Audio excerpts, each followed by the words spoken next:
नमस्कार. मी निवेदिका वीणा दिघे. लेनोरा माइंडट्यून कन्सल्टंट्सच्या एन्हान्सिंग हॅपीनेस या सिरीजच्या या तिसऱ्या भागात तुम्हा सर्वांचं सहर्ष स्वागत. मंडळी, आपल्या अवतीभोवती आपण एकत्र कुटुंब सध्या सहसा बघत नाही. सगळीकडे न्यूक्लिअर फॅमिलीज आपल्याला दिसतात.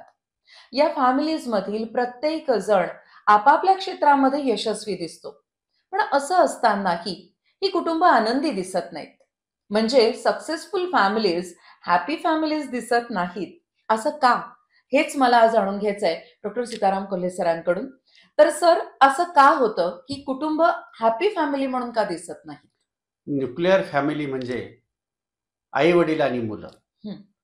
हॅपीनेससाठी किंवा कुटुंबाच्या हॅपीनेससाठी जो कंपाऊंड इफेक्ट यायला पाहिजे हं, हं. तो का येत नाही, तर हा प्रत्येक सदस्य स्वतःच्या विकासासाठी हं, हं. किंवा स्वतःच्या उंची वाढवण्यासाठी एवढा धावपळ करत असतो हं, हं. की जो डाळिंबासारखा बांधून कुटुंबाच्या हॅपीनेससाठी जो इफेक्ट यायला पाहिजे तो येण्यासाठी या सदस्यांचे जे योगदान कुटुंबामध्ये पाहिजे तो प्रत्येक सदस्य योगदान देत नाही. हं, आणि हं. जर ह्या सर्व सदस्यांनी स्वतःच्या विकासासोबतच कुटुंबाच्या विकासासाठी आणि हॅपीनेससाठी जर योगदान दिलं तर निश्चितच हे कुटुंब एक हॅपी फॅमिली म्हणून नावारूपाला येऊ शकतं. अच्छा. मग तुमच्या मतानुसार हॅपी फॅमिली हा काय कन्सेप्ट आहे किंवा कोणत्या कुटुंबाला हॅपी फॅमिली म्हणावं?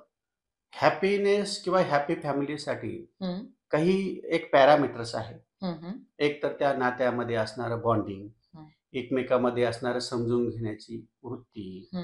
एकमेकांमध्ये एकमेकांचा रिस्पेक्ट करणं, हं. एकमेकांसाठी वेळ देणं. हं. वेळ देणं म्हणजे सणवार असेल हं. किंवा अगदी एकत्र एक वेळचं जेवण सुद्धा. जेवण हं. असेल किंवा हं. कुठं ट्रिपला जाणं हं. असेल. हं. ह्या सर्व गोष्टी जर एकत्र केल्या हं. तर त्या कुटुंबाला आपण हॅपी फॅमिली म्हणू शकतो. हं, हं. बऱ्याच वेळा आपण असं पाहतो की सणवारासाठी देखील ही कुटुंब एकत्र नसतात. नसतात. मग या अशा टप्प्यावर सपोज एखाद्या परिवाराला हे ऐकून सुद्धा जाणवलं, की खरंच आपल्या परिवारामध्ये ही समस्या आहे, की आपण हॅपी फॅमिली या कन्सेप्टमध्ये बसत नाही आहोत.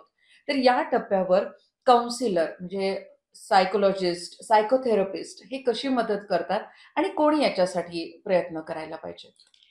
एक तर हे छोटं कुटुंब, 4 सदस्यांचं कुटुंब, तरी सुद्धा कुटुंबातील सदस्यांना असं वाटतं की जो कर्ता पुरुष आहे त्याने हं. ह्या सर्व कुटुंबाच्या हॅपीनेसची जबाबदारी घ्यावी. हं. त्याने एकट्यानेच ह्या सर्व गोष्टी कराव्या, अर्थार्जन देखील करावं.